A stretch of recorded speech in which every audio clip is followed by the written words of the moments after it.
María Magdalena, una mujer transformada de la noche a la mañana. Poco después, Jesús comenzó un recorrido por las ciudades y aldeas cercanas, predicando y anunciando la buena noticia acerca del reino de Dios. Llevó consigo a sus 12 discípulos, junto con algunas mujeres que habían sido sanadas de espíritus malignos y enfermedades. Entre ellas estaban María Magdalena, de quien él había expulsado 7 demonios; Juana, la esposa de Chuza, administrador de Herodes; Susana, y muchas otras que contribuían con sus propios recursos al sostén de Jesús y sus discípulos.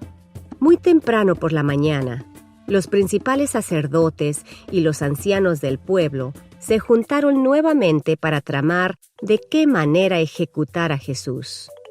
Luego lo ataron, se lo llevaron y lo entregaron a Pilato, el gobernador romano. Eran las 9 de la mañana cuando lo crucificaron. Un letrero anunciaba el cargo en su contra. Decía: «El Rey de los Judíos». Con él crucificaron a 2 revolucionarios, uno a su derecha y otro a su izquierda. La gente que pasaba por allí gritaba insultos y movía la cabeza en forma burlona. Pero mírate ahora», le gritaban. «Dijiste que ibas a destruir el templo y a reconstruirlo en 3 días. Muy bien, sálvate a ti mismo y bájate de la cruz». Los principales sacerdotes y los maestros de la ley religiosa también se burlaban de Jesús. «Salvó a otros», se mofaban, «pero no puede salvarse a sí mismo. Que este Mesías, este Rey de Israel, baje de la cruz para que podamos verlo y creerle». Hasta los hombres que estaban crucificados con Jesús se burlaban de él. Algunas mujeres miraban de lejos, entre ellas María Magdalena, María, la madre de Santiago el menor y de José, y Salomé. Eran seguidoras de Jesús y lo habían cuidado mientras estaba en Galilea. También estaban allí muchas otras mujeres que habían venido con él a Jerusalén. Todo eso sucedió el viernes, el día de preparación, anterior al día de descanso. Al acercarse la noche, José de Arimatea se arriesgó y fue a ver a Pilato y pidió el cuerpo de Jesús. Luego bajó el cuerpo de Jesús de la cruz, lo envolvió en el lienzo y lo colocó en una tumba que había sido tallada en la roca. Después hizo rodar una piedra en la entrada. María Magdalena y María, la madre de José, vieron dónde ponían el cuerpo de Jesús. El sábado al atardecer, cuando terminó el día de descanso, María Magdalena, Salomé y María, la madre de Santiago, fueron a comprar especias para el entierro, a fin de ungir el cuerpo de Jesús. El domingo por la mañana, muy temprano, justo al amanecer, fueron a la tumba. En el camino se preguntaban unas a otras: «¿Quién nos correrá la piedra de la entrada de la tumba?». Pero cuando llegaron, se fijaron y vieron que la piedra, que era muy grande, ya estaba corrida. La primera persona que lo vio fue María Magdalena, la mujer de quien él había expulsado 7 demonios. María se encontraba llorando fuera de la tumba y, mientras lloraba, se agachó y miró adentro. Vio a 2 ángeles vestidos con vestiduras blancas, uno sentado a la cabecera y el otro a los pies, en el lugar donde había estado el cuerpo de Jesús. «Apreciada mujer, ¿por qué lloras?», le preguntaron los ángeles. «Porque se han llevado a mi Señor», contestó ella, «y no sé dónde lo han puesto». Dio la vuelta para irse y vio a alguien que estaba de pie allí. Era Jesús, pero ella no lo reconoció. «Apreciada mujer, ¿por qué lloras?», le preguntó Jesús.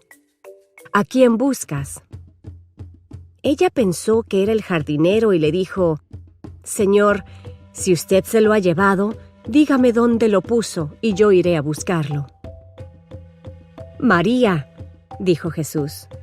Ella giró hacia él y exclamó: «Raboní», que en hebreo significa maestro. «No te aferres a mí», le dijo Jesús, «porque todavía no he subido al Padre, pero ve a buscar a mis hermanos y diles: voy a subir a mi Padre y al Padre de ustedes, a mi Dios y al Dios de ustedes». María Magdalena encontró a los discípulos y les dijo: «He visto al Señor», y les dio el mensaje de Jesús. Cuando por primera vez me encontré con Jesús, yo vivía en Magdala, un pueblo localizado al noreste del mar de Galilea, donde los romanos tenían una fortaleza para cuidar la región. Los discípulos me llamaban María de Magdala o Magdalena para distinguirme de las otras mujeres llamadas María, como María de Nazaret, la madre de Jesús, y María de Betania, la hermana de Lázaro. En mi pueblo, los pobres se dedicaban a la industria de la pesca. Los ricos fabricaban telas finas. Además, los soldados romanos en sus días libres venían a mi pueblo en busca de buena comida y bebida, así como de placeres.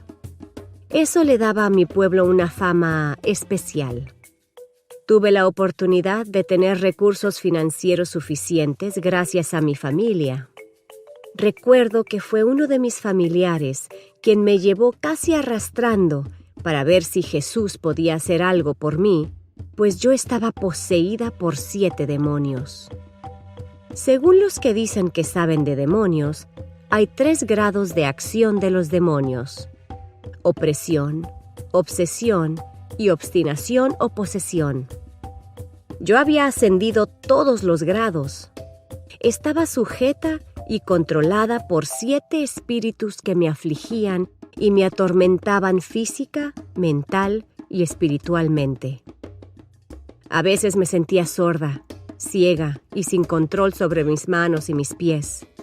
Emocionalmente me sentía miserable, sola, desanimada y desesperada. Espiritualmente vivía en un infierno de terror y angustia sin esperanza. Socialmente daba lástima. No tenía amigos y era un verdadero problema para mi familia. En una sola expresión, yo tenía miedo y daba mucho miedo. ¿Cuándo comenzó esta situación? No lo sé. ¿Cuántos años estuve así? Tampoco lo sé.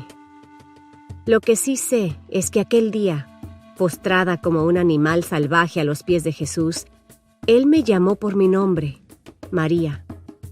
Lo dijo como si me conociera de toda la vida. Su voz tierna pero con autoridad y su mano extendida me comunicaron amor y misericordia.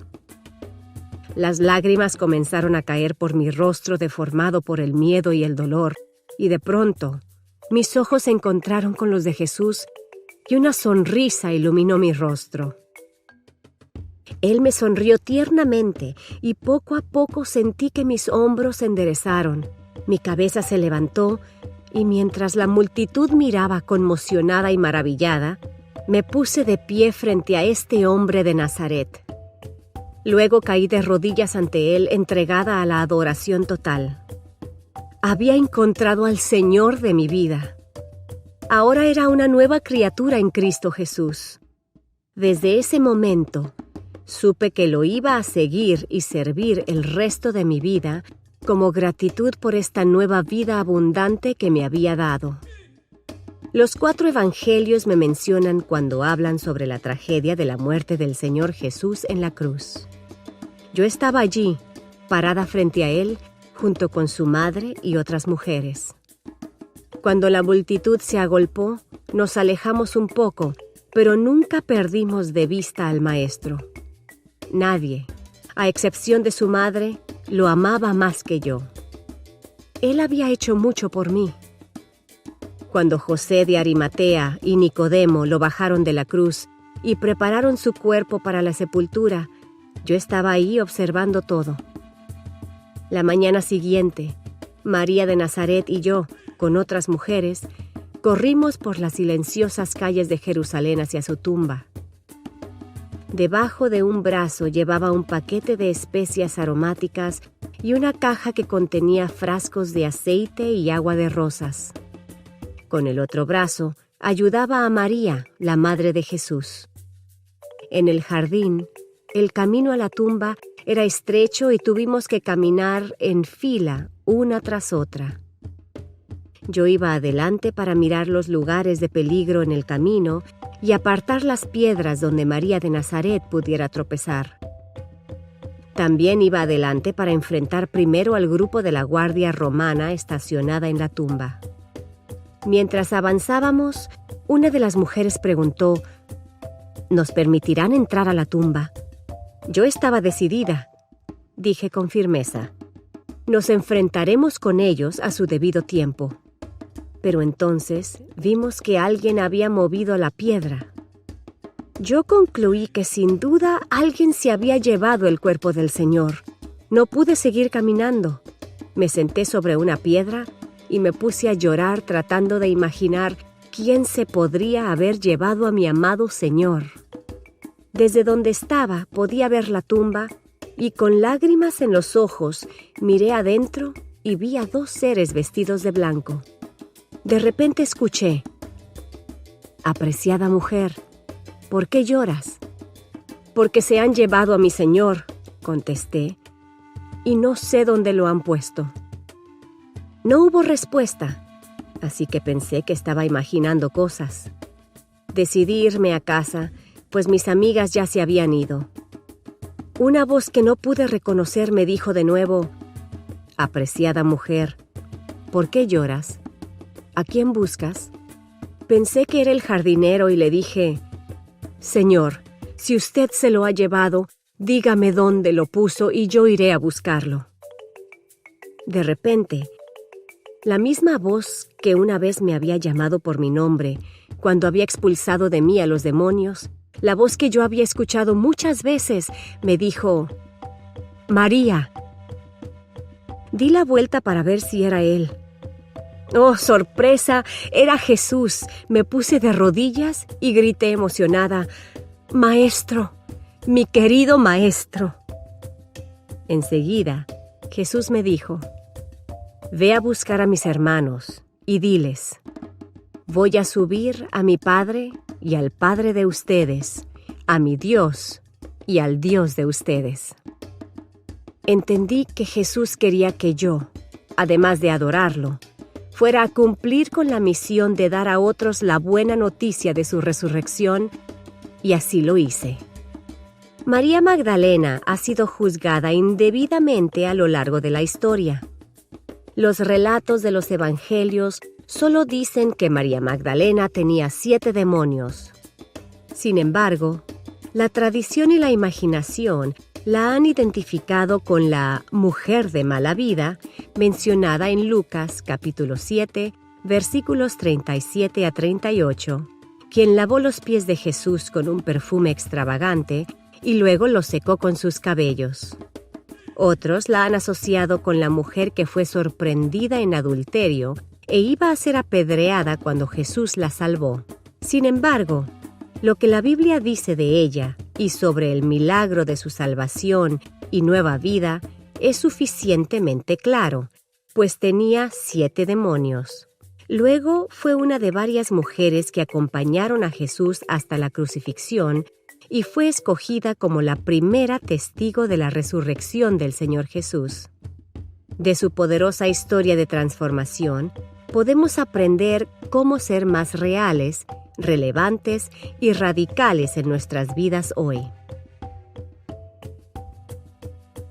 Llevar a Jesús a las personas afligidas. A través de la radical transformación de María Magdalena, aprendemos lo que Jesús puede hacer por una mujer.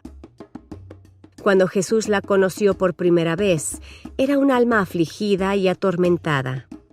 Jesús la sanó de su enfermedad mental, emocional y espiritual y la convirtió en una de sus más fieles seguidoras y servidoras. Dado que el tema de los demonios ha sido frecuentemente mal manejado en algunos círculos cristianos, nos parece importante tomar un momento para afirmar lo que las Sagradas Escrituras nos enseñan claramente. Es notable que en los Evangelios las personas con demonios no recurrieron a Jesús para ser sanadas o liberadas por él.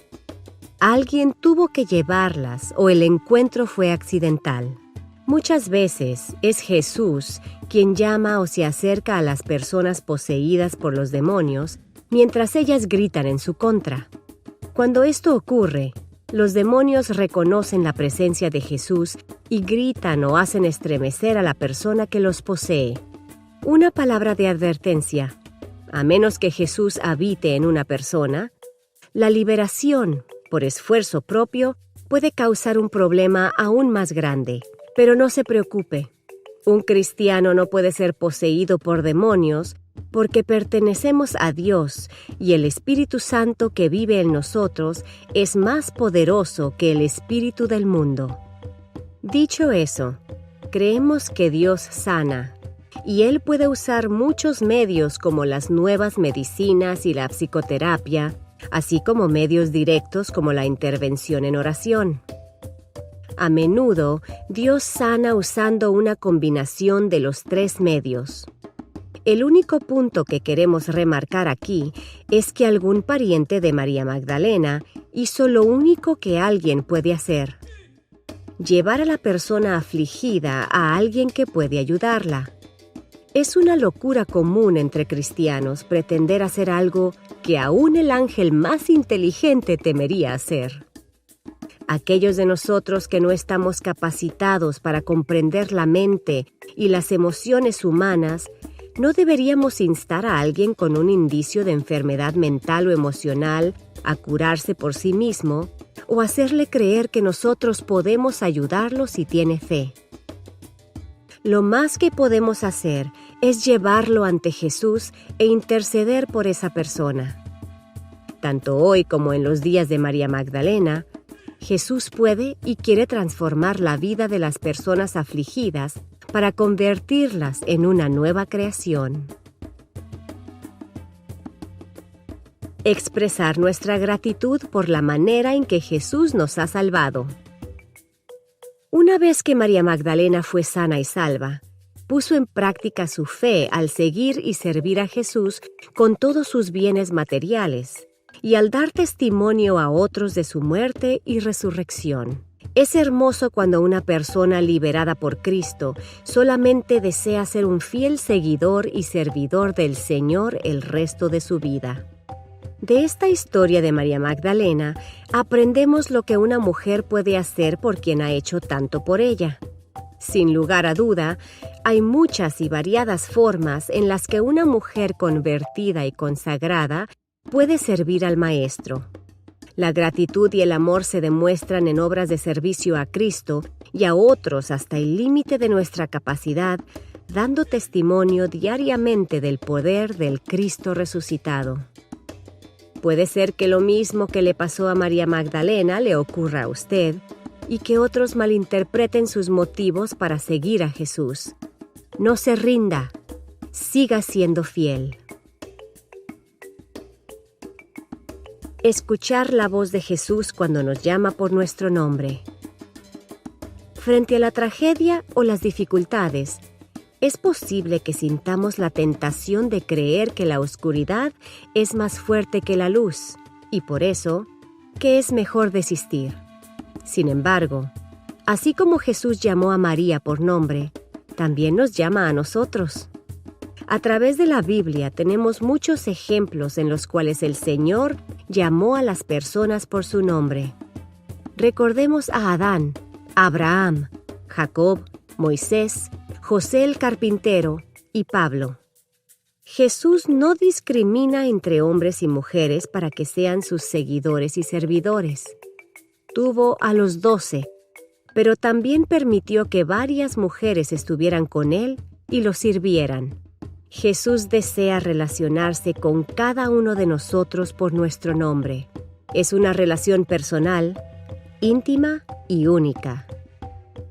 La experiencia de María Magdalena con Jesús presenta un dramático antes y después. Puede ser que en su experiencia también haya un antes y después.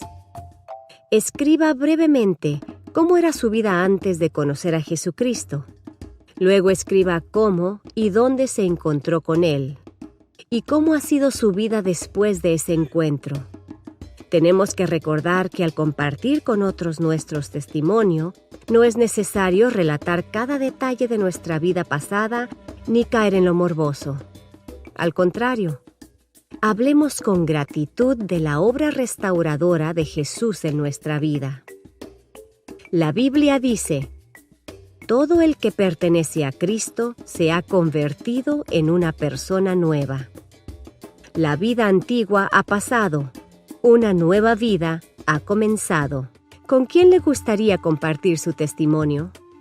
¿Cómo ha experimentado usted la presencia de Dios en los tiempos de oscuridad personal?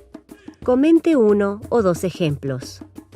María Magdalena expresó su gratitud hacia Jesús al convertirse en su devota seguidora y servidora. En sus propias palabras, describa lo que usted piensa que significa ser una seguidora de Cristo en su situación personal hoy. ¿Cómo le gustaría mostrar su gratitud hacia Jesús? Imagine que Jesús hubiera pronunciado el nombre de usted cuando se encontraba junto a la tumba vacía. ¿Cómo se habría sentido? ¿De qué forma impacta esta experiencia su comprensión de quién es Jesús? ¿Quién es usted en relación con Él?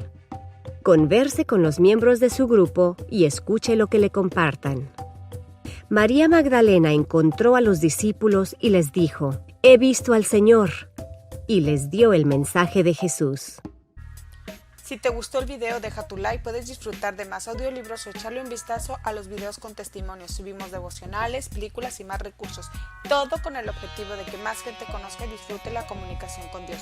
Recuerda, suscríbete e invita a tus amigos a ver este canal.